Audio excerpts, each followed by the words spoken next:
sovereignty and territorial integrity, free from destabilizing interference by third parties. Syria's stability is key to achieving lasting peace across the region. Spain reiterates that there is no military alternative to a diplomatic solution that ensures the exclusively peaceful nature of Iran's nuclear program. It is urgent to resume negotiations immediately to reach an agreement as soon as possible. We now have the opportunity to put an end to this cycle of violence in the region, and to achieve it, Spain will continue to champion dialogue with regional partners, joining efforts in favor of peace and stability in the Middle East. Thank you very much. I thank the representative of Spain for his statement, and I give the floor now to the representative of Namibia. Thank you, Madam President. Esteemed members of the Security Council, I wish to extend our gratitude to the Russian Federation for convening this important meeting, and to the briefers for their insightful contribution regarding the ongoing situation in Gaza. Madam President, recent developments in the conflict have been alarming and heartbreaking. While we welcome the diplomatic efforts to end the violence, including the recent Gaza Peace Summit in Sharm el-Sheikh, and we must recognize that these steps, though commendable, do not yet signify the end of the enduring suffering that the Palestinian population has faced for decades. The full implementation of the provisions agreed upon is crucial, and we urge the Israeli apartheid regime to uphold its commitments to the Sharm el-Sheikh Agreement. The occupying power must demonstrate genuine dedication to international law and fulfill its obligations as a member of this esteemed organization. We are encouraged by the return of thousands of Palestinians to what remains of their homes in northern Gaza, following the unprecedented destruction of their properties and the loss of life of the Palestinians in their thousands. Like all the peoples across the world, the Palestinian people have an undeniable right to a dignified return to peace and to self-determination, rights that they have been denied for too long.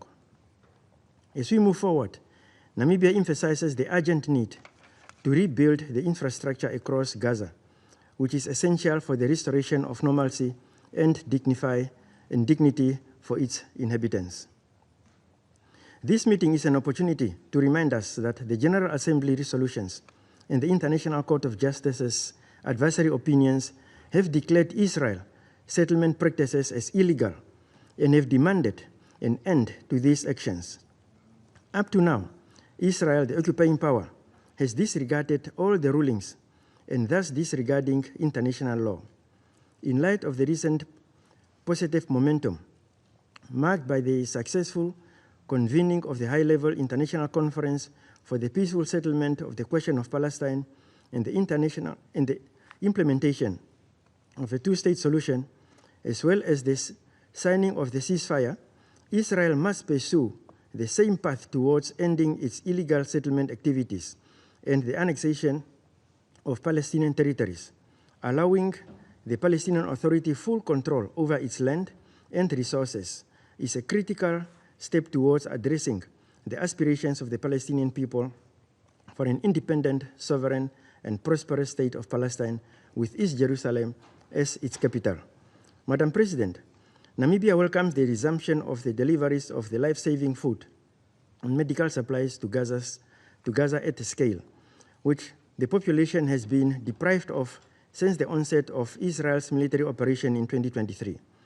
Humanitarian assistance, needless to say, is not a privilege.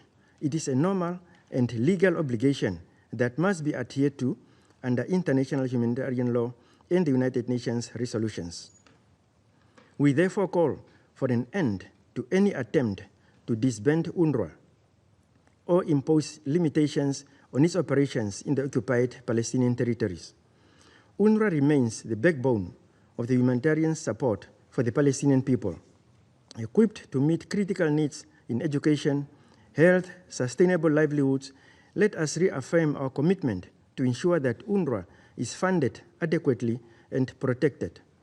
Ultimately, The two-state solution remains the only viable path to achieving a just and lasting solution to the Israeli-Palestinian conflict and securing peace across the region. Namibia urges this Council to take its responsibility seriously by finding consensus to admit the State of Palestine as a full member of the United Nations. Such an action would not only fulfill a long-awaited recognition of the Palestinian people's rights, but would also be a testament to the resolve of this Council to write a beautiful page in the history for future generations and to appreciate. In conclusion, Madam President, in our pursuit for a durable peace, let us renew our collective efforts and enhance cooperation to support the Palestinian people in their aspirations for statehood, self-determination, and development. Namibia holds on to the hope that the question of Palestine will be resolved without delay, allowing it to be removed from the agenda of this Council. Let us work together to make this a reality. I thank you. I thank the representative of Namibia for his statement, and I give the floor to the representative of Maldives. Thank you, President. Let me begin by thanking the Russian Federation presidency for convening this debate. The situation in Palestine remains volatile, deeply entrenched in decades of occupation, injustice, and political failure.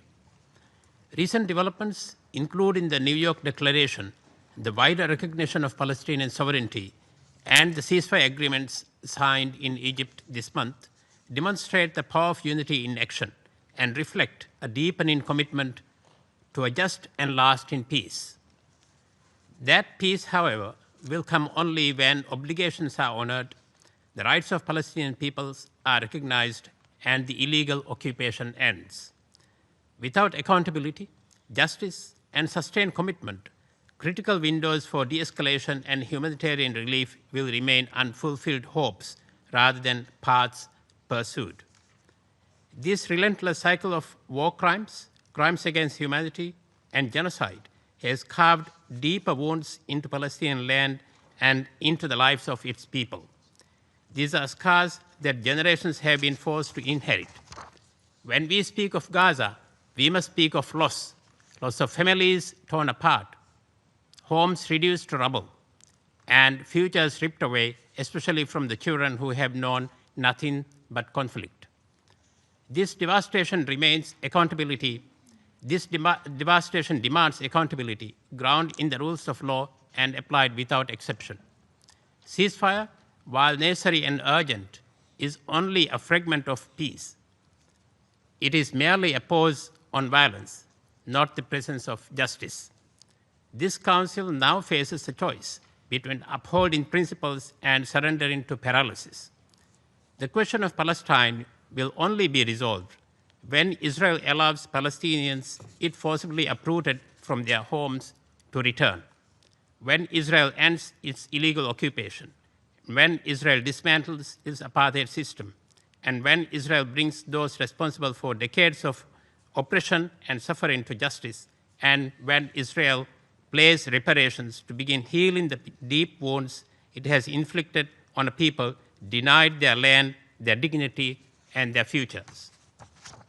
We call on the Council to grant full membership of the UN for Palestine, ensure immediate, safe, and unhindered humanitarian aid at scale to Gaza, support a transparent reconstruction mechanism, and uphold accountability by mandating impartial investigations. The path forward is clear: sustained, structured, and transparent peace process that delivers reconciliation, reconstruction, and accountability. The endgame must be lasting peace, a future where sovereign Palestine lives in peace, security, and mutual respect within the internationally recognized pre-1967 borders. I thank you. Yep. I thank the representative of Maldives for his statement, and I give the floor to the representative of Italy. Thank you, Madam President. Italy aligns itself with the statement delivered on behalf of the European Union and its member states and wish to offer the following remarks in our national capacity. The Sharm el-Sheikh Summit for Peace marked a pivotal moment for the Middle East. The ceasefire between Israel and Hamas, the liberation of the hostages, and the resumption of humanitarian assistance in the Gaza Strip bring us a step closer to peace. These remarkable progresses have been made possible by the comprehensive plan to end the Gaza conflict put forward by President Trump. Italy strongly supports the US initiative and is ready to contribute to its full implementation. We call all parties to respect the agreements. Hamas must cease its rule over Gaza, as it cannot play any role in the future of Palestine. Italy will continue to support the Palestinian Authority and its program of reforms, with a view to realize Palestinian statehood and the unification of Gaza and the West Bank. In the meantime, it's urgent to enhance humanitarian assistance in close coordination with the United Nations and international civil society organizations. In the last 2 years, the Italian government has stepped up efforts at the benefit of the civilian population in Gaza in close coordination with regional partners. Italy has been at the forefront of the humanitarian response, sending critical aid with the Food for Gaza initiative and evacuating 196 Palestinian young patients, along with their families, for medical treatment. We are ready to expand our efforts for the reconstruction of Gaza with a focus on health. In this spirit, in the coming weeks, we will co-convene the international conference that Egypt is organizing on this issue.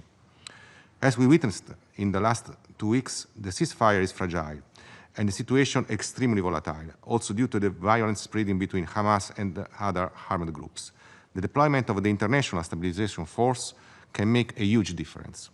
Italy will contribute to this mission in line with our long-standing commitment to security in the area and our role in the high-level conference on the two-state solutions. We believe that a clear mandate of the Security Council would give legitimacy to this force, opening up to the contribution of the Arab states and the entire UN membership. We call on the Security Council members to adopt such a resolution in order to allow us to move forward with the US 20-point plan. Peace in Gaza is a unique opportunity for the regional stability that we cannot miss. Never before have the countries of the Middle East seemed so interconnected. Last year brought major developments, namely the fall of the Assad regime and the ceasefire between Israel and Hezbollah, which helped break the political deadlock. We are now called upon to support Syria and Lebanon in meeting these challenges ahead. In Syria, Italy supports an inclusive and peaceful political process to achieve, through the active participation of all components of Syrian society, the recovery of the country. Internal and external factors threaten Syria's unity and stability. We welcomed the roadmap announced by Damascus with the US and Jordan to address the crisis in Suaida, and we support the implementation of the agreement with the SDF. We hope that Syria would be soon ready to join the international fight against terrorism. Turning to Lebanon, to ensure institutional strengthening is key. Italy will not fail to help the Lebanese authorities stabilize the country and undertake critical reforms. Respect for the ceasefire on both sides of the Blue Line, the disarmament of Hezbollah, and the monopoly of the state over the holding of weapons are essential parts of it. And at the head of UNIFIL for the 5th time, Italy will continue to strengthen the Lebanese forces in order to facilitate their full redeployment in line with the UNSC Resolution 7001. For Italy, there is a real chance to achieve a positive transformation in the entire region. We remain steadfast in our belief that dialogue, inclusiveness, and multilateral cooperation are the only viable foundations for the lasting peace in the Middle East. The road ahead is challenging, but the window of opportunity is real. The international community and the UN have a role to play in helping overcome divisions and build the future of shared security, mutual recognition, and hope. I thank you, Madam President. I thank the representative of Italy for his statement, and I give the floor to the representative of Chile. Madam President, allow me to thank you for convening this debate, and I'd like to congratulate you on the conduct of your presidency during this month. We'd also like to thank Mr. Ramiz Alakbarov, Deputy Special Coordinator and Resident Coordinator of the Office of the Special Coordinator of the United Nations for the Middle East Peace Process. Chile endorses the statement delivered by Uganda on behalf of the non-aligned movement. My country welcomes the signing on the 8th of October of the first phase of the ceasefire agreement between Israel and Hamas, and we'd like to express our thanks for the mediation efforts deployed by the United States, Egypt, Qatar, and Turkey, which made this important step forward possible in order to reduce hostilities and protect the civilian population. Since the beginning of the conflict, Chile has constantly called for the unconditional release of all hostages held by Hamas. And in this regard, we very much appreciate the return of the 20 hostages alive and the 15 deceased back to their families, and we express our solidarity with all of them. At the same time, we recognize and encourage the ongoing efforts aimed at locating the remaining bodies.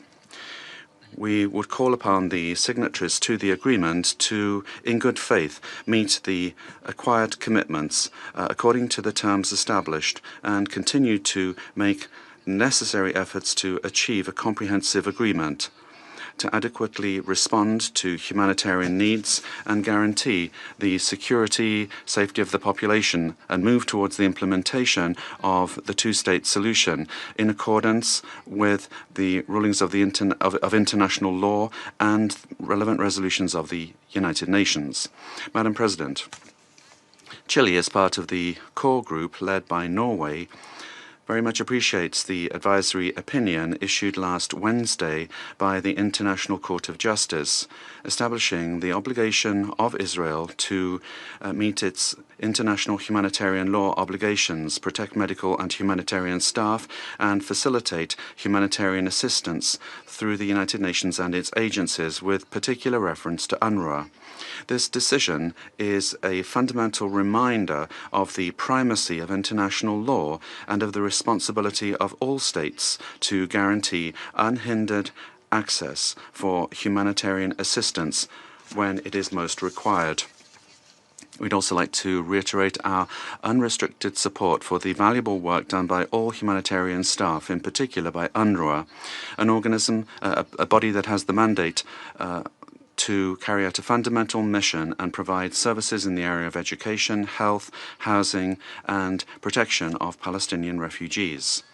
We believe it is the backbone of the humanitarian system. UNRWA has vast experience in order to implement the humanitarian response in Gaza in an appropriate manner. Madam President, despite these successes, we see that after years of conflict and the recent declaration of hunger, famine in the Gaza Strip, that occupied Palestinian territories continue to be an area of violence and instability, seriously endangering the well-being of the civilian population, and we see that humanitarian assistance is being hindered. Here we would urgently call upon all the parties to fully meet their obligations with regard to the ceasefire and to resume the path of dialogue in good faith. This is the only way to achieve just and lasting peace. We believe it is essential to put an end to the suffering of the civilian population. Their lives have deteriorated in an unacceptable manner. Improving the future of Gaza means a recovery perspective that is inclusive and sustainable, that takes into account the needs of women, elder persons, young people, children and those with disabilities. Their full and meaningful participation in the decision-making processes will be key for building the future of Gaza. Chile reiterates its firm and ongoing commitment to a political and peaceful solution to the conflict based on respect for international law, the protection of human rights, and the full respect for the principles enshrined in the United Nations Charter. We would also highlight the importance of diplomacy, dialogue, and international mediation as indispensable tools in order to progress towards stability and the building of just, lasting, and sustainable peace in the region. Thank you. I thank the representative of Chile for her statement, and I give the floor to the representative of Bahrain. Madam President, Excellencies, ladies and gentlemen, allow me at the outset to express my deepest thanks to the Russian Federation on conducting the work of the Council this month. I would like to thank Dr. Ramez Al-Akbarov, the UN Special Coordinator for the Middle East Peace Process, for his briefing.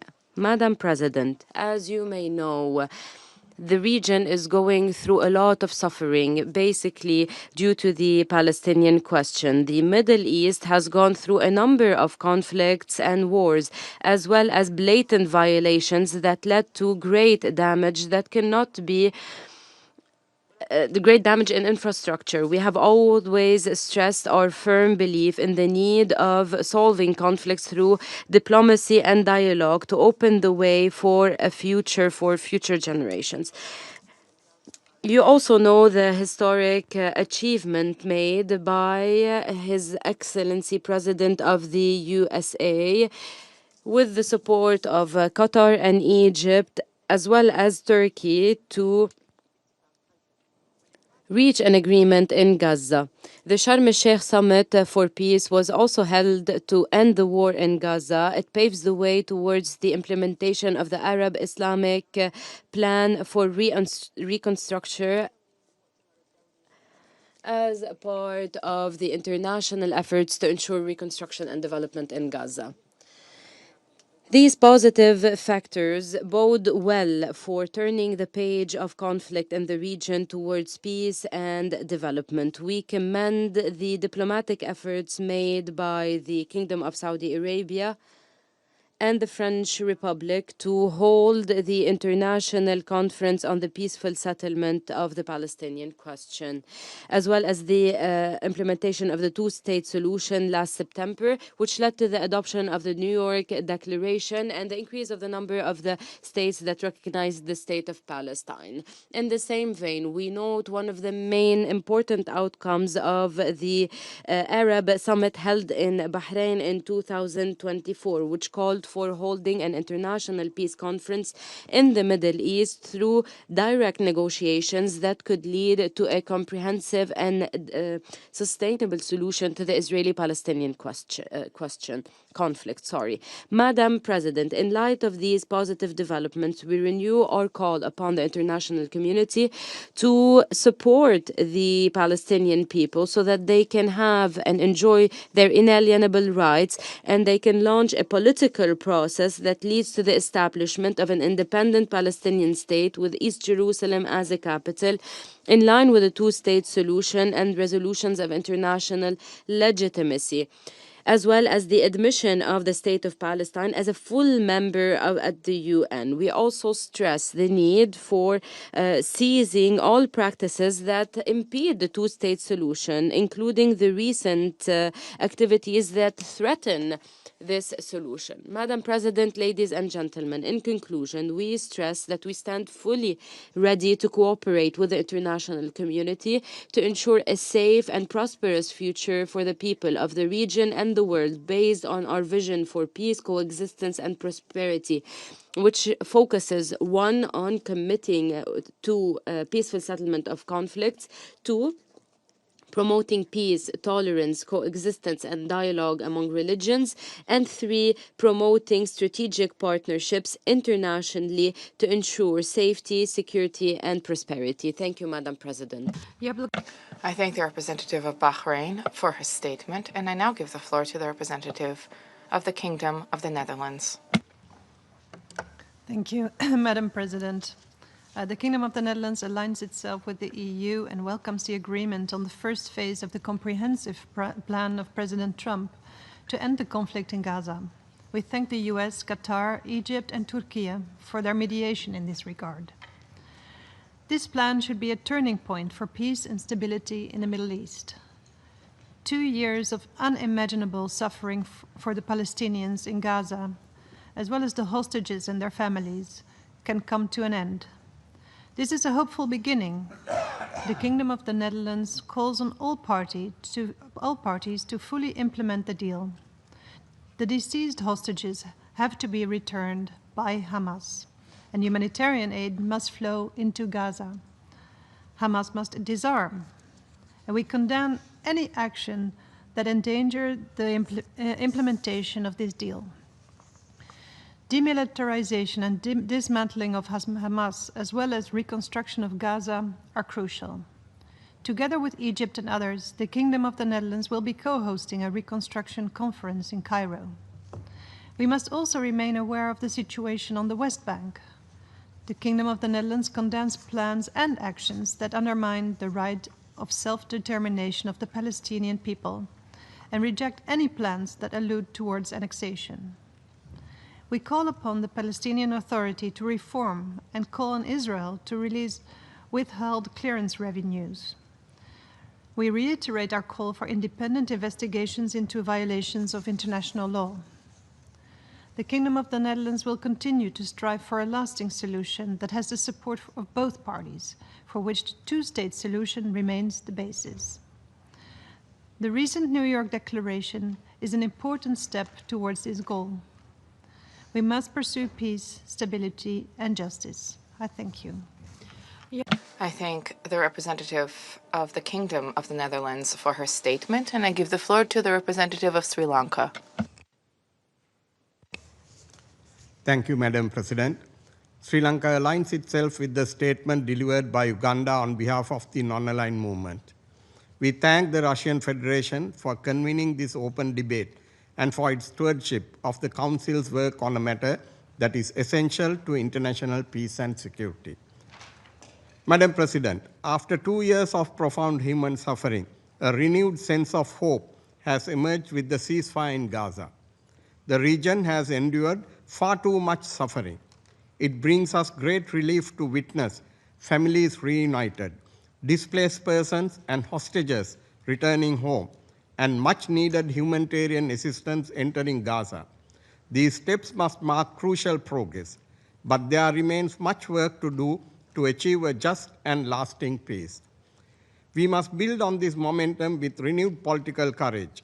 We commend the significant efforts led by the President of the United States of America and the tireless mediation by the Arab Republic of Egypt, the State of Qatar, and the Republic of Turkey, as well as the support extended by the broader international community in achieving this first phase of the ceasefire. However, we regret to witness the breach of this hard-earned ceasefire. Such actions will not benefit the general public in both Palestine and Israel, who are experiencing much-needed breathing space. Following the mayhem that they have encountered over the last 2 years. In this context, we urge all parties to adhere fully to the terms of the ceasefire and to ensure that it becomes a durable bridge towards a permanent end to the bloodshed and suffering. Madam President, tens of thousands of civilians, most of them innocent women and children, have lost their lives. The devastation of homes, hospitals, and schools, and the collapse of essential services defy comprehension. The images of such human and infrastructural destruction will remain seared into our collective conscience for generations to come. Healing must be all-encompassing, requiring not only the rebuilding of physical structures, but also the restoration of dignity, security, and trust. The people of Gaza must be supported in this effort through immediate humanitarian aid, medical and psychosocial support, and the long-term reconstruction of essential infrastructure. Madam President, the situation in Gaza remains deeply distressing. Sri Lanka recognizes the Palestinian people's inalienable right to their own state and reiterates the importance of the early implementation of the UN General Assembly resolutions regarding a two-state solution on the basis of the 1967 borders. It is time for the international community to act decisively to bring an end to the suffering of millions. The humanitarian tragedy in Gaza only makes more urgent the need for restraint and honest dialogue. Madam President, international community must unite around the shared principles of humanity, justice, and peace. We must support the Palestinian and Israeli peoples in prioritizing peace. We hope that the ceasefire will be the first step towards a lasting peace, one in which both Israel and Palestine live peacefully side by side, and the children of both nations are free to reach their full potential and thrive. I thank you, President. I thank the representative of Sri Lanka for his statement, and I give the floor to the representative of His Excellency, Mr. Majid Abdelaziz, the permanent observer for the permanent observer mission of the League of Arab States to the United Nations. شكرا سيد الرئيس. Thank you, Madam President. Thank you for convening this session, and I thank Mr. Ramzi Albanov, Deputy Special Coordinator for the Middle East process, for his comprehensive briefing. Madam President, this open debate takes place as the dangerous situation in Gaza and across the occupied Palestinian state is at a major crossroads. There is a glimmer of hope, but there are also deep fears of failure in the implementation and of the repercussions on the political, strategic, and security situation in the Middle East as a whole.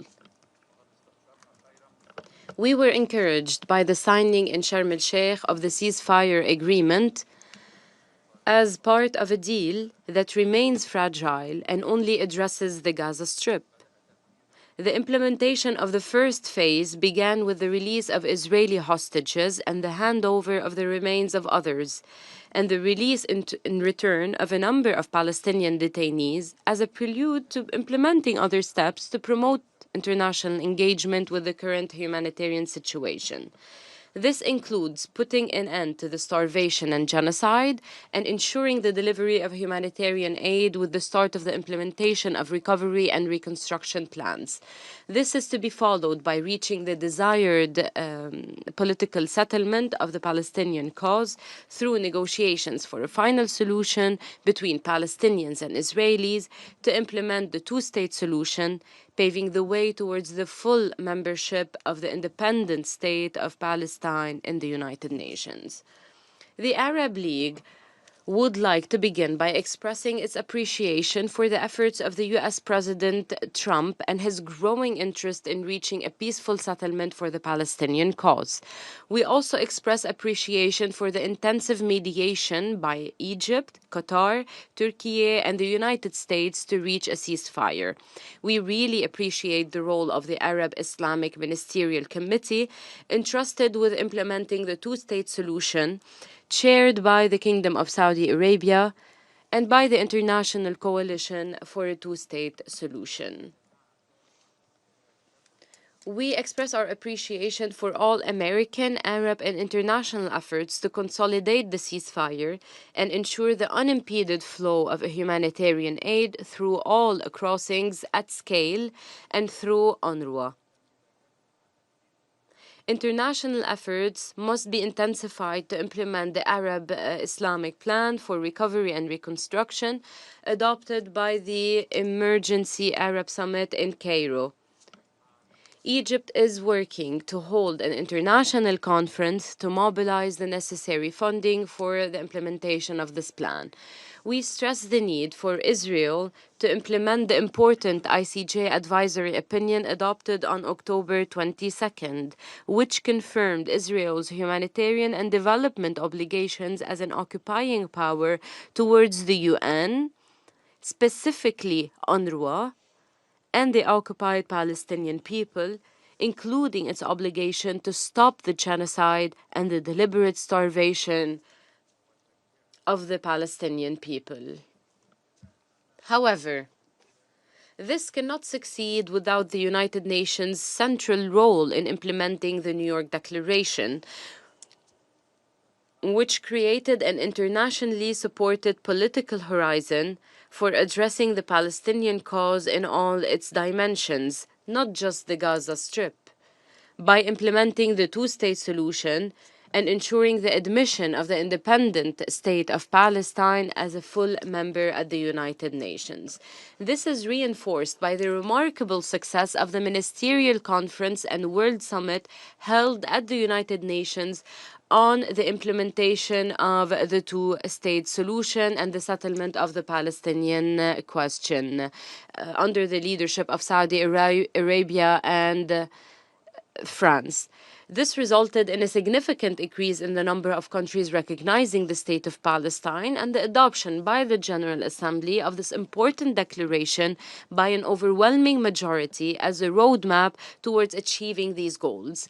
Its key steps include support from the United Nations and the international community for the reform measures pledged by the Palestinian Authority and the provision of the necessary financial resources for the Palestinian government to allow it, as the Supreme Central Palestinian Authority to extend its full control over the Palestinian territories, including the entire Gaza Strip and the West Bank, away from any other schemes or external or Israeli influence. The International Stabilization Force will be established with the approval and active participation of the Palestinian Authority in preparation for the transfer of its powers to the Palestinian Authority once the situation stabilizes. For this to happen, the extreme right-wing Israeli government must stop daydreaming and must seize its pursuit of what it calls the dream of Greater Israel. The countries of the Middle East, especially Arab countries, will not allow Israel or any other state to dominate the Middle East region under any circumstance, no matter how superior their military capabilities are with external military support. It also requires that Israel realize that its condemned military aggression against the state of Palestine, Syria, Lebanon, Yemen, and recently the state of Qatar will not serve its interests in the short or long term, but will lead to a larger regional confrontation with dire consequences. It should also realize that its deliberate withholding of billions of clearing funds strengthens the control of extremist forces over the situation on the ground as an alternative to the legitimate Palestinian Authority, which needs all our support and endorsement.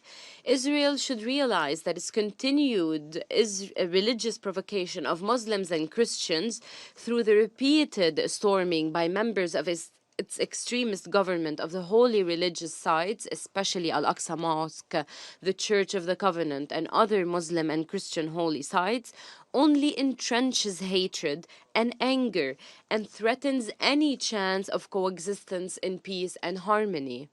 It should realize that the continuation of its fierce settlement policies, which violate Resolution 2334 and others, will not diminish the Palestinian people's attachment to recovering their stolen land, and that its policies of starvation and terrorism and its obstruction of reconstruction will not allow it to control the Gaza Strip or the West Bank, nor will it force the Palestinian people who are so attached to their land and state to leave. The free and proud Palestinian people will continue to fight for their legitimate and inalienable rights, especially their rights to establish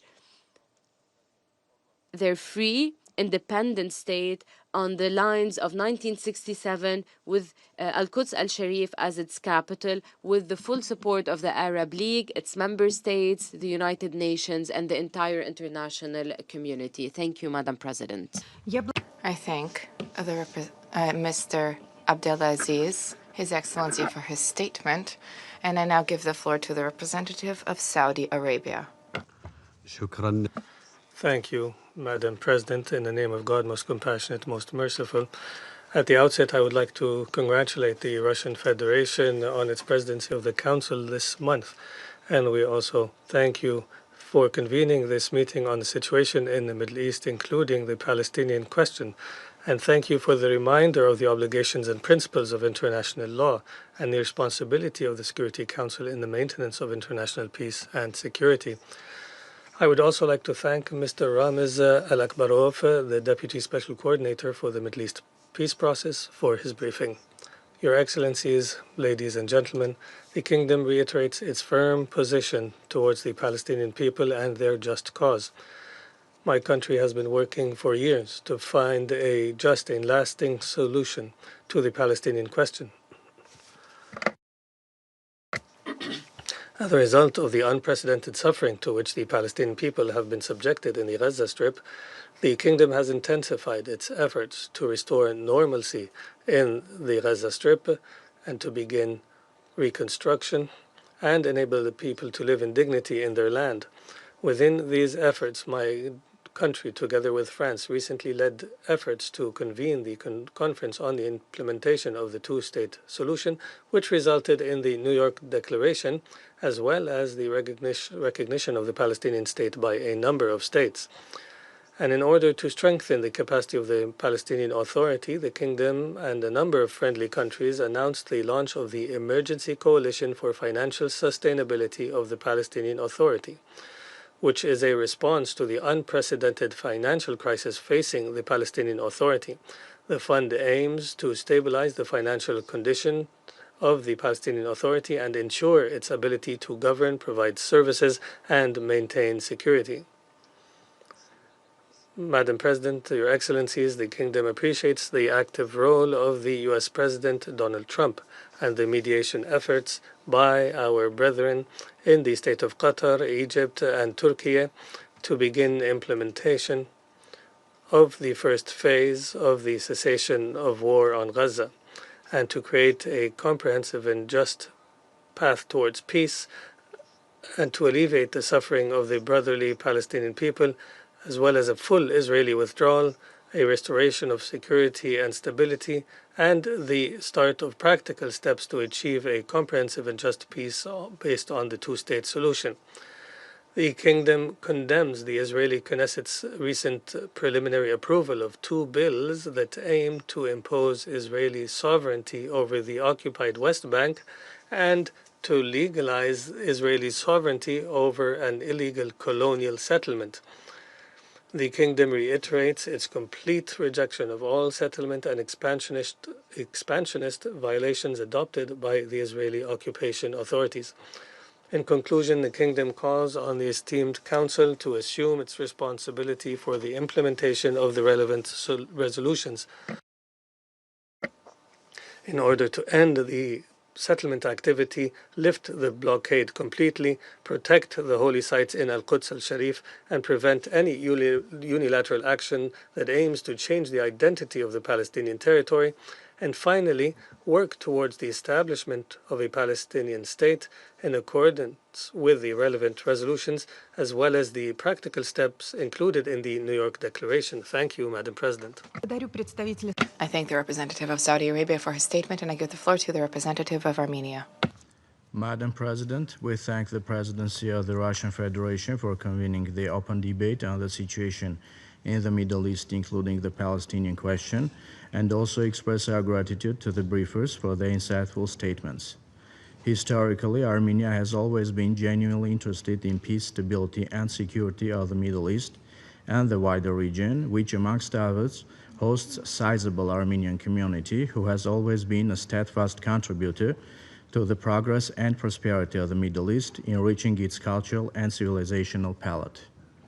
For years, the Republic of Armenia has been shouldering international efforts aimed at stabilization of situation in the Middle East. Also, as a troop contributing country to UNIFIL in Lebanon, withdrawal from where must be executed in a well-calculated and orderly manner, as we should be mindful of the legacy the UN will leave behind, as well as what opportunities can be considered for further United Nations engagement with Lebanon. Madam President, Armenia has continuously emphasized that only two independent neighboring states can guarantee lasting stability, security, peace, and prosperity for both the Palestinian and Israeli peoples, where all enjoy the benefits of peaceful coexistence.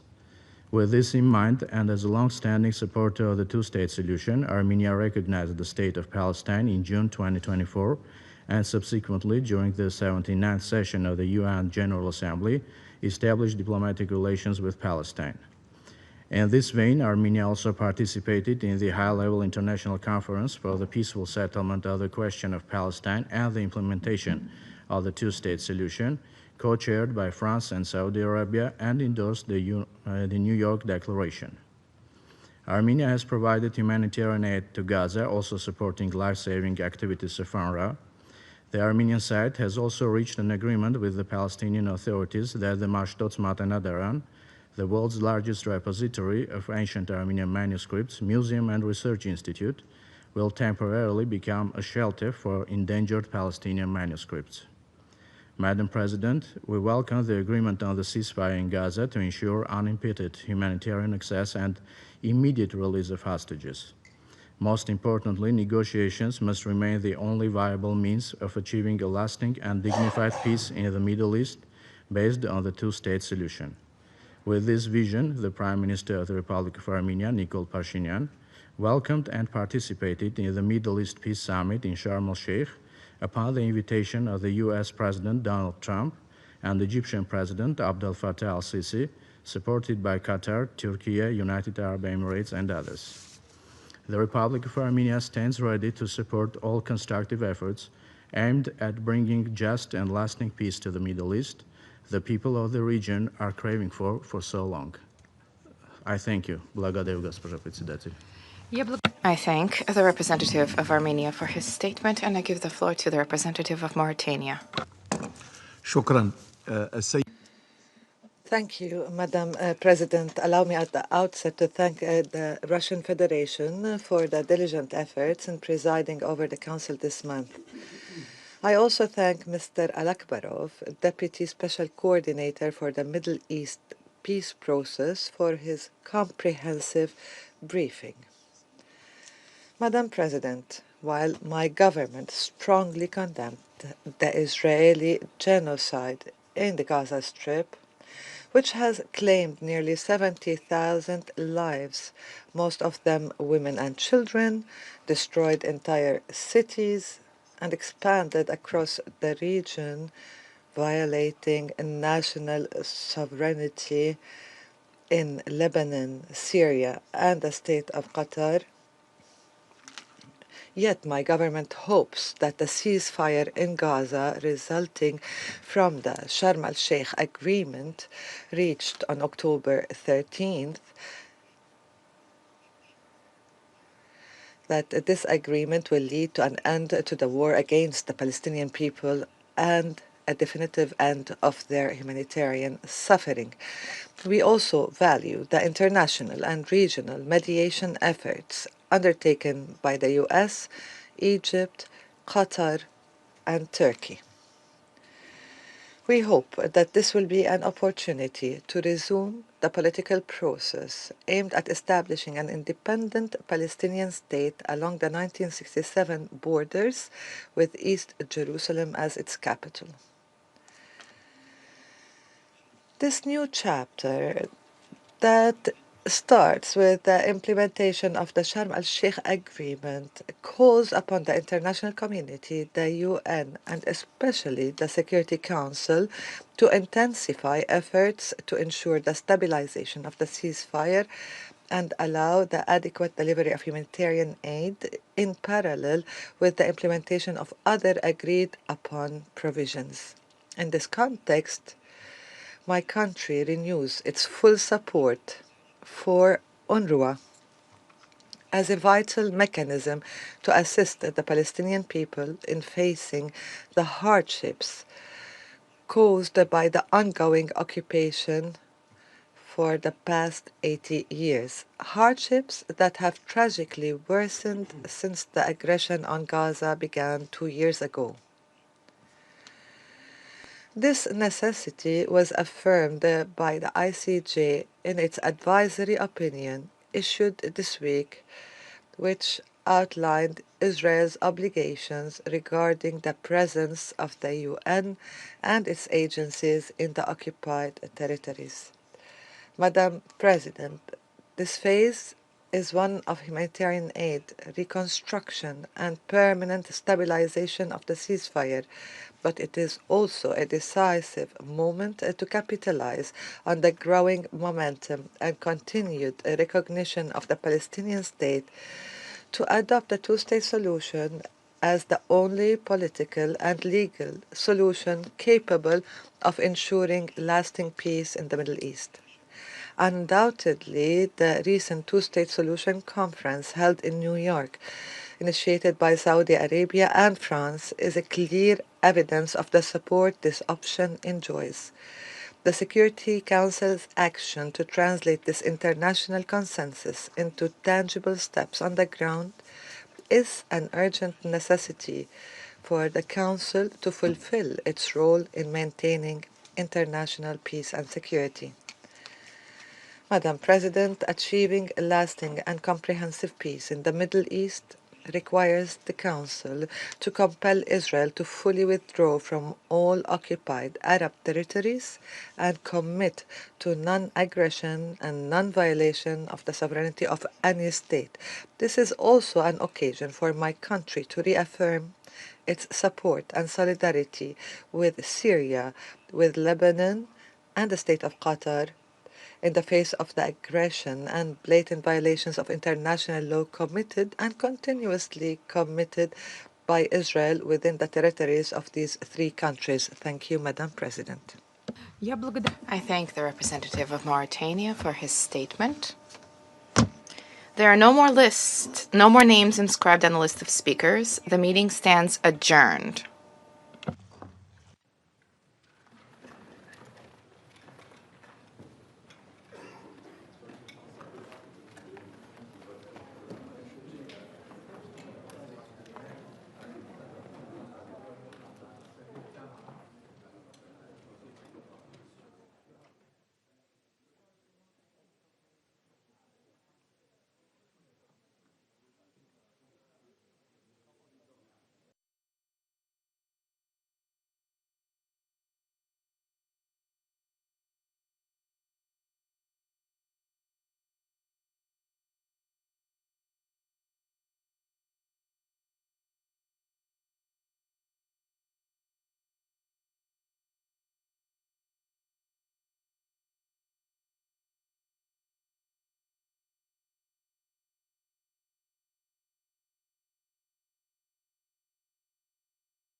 معقول يضلوا من ذلك يشتغلوا.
بس تقعد تلقى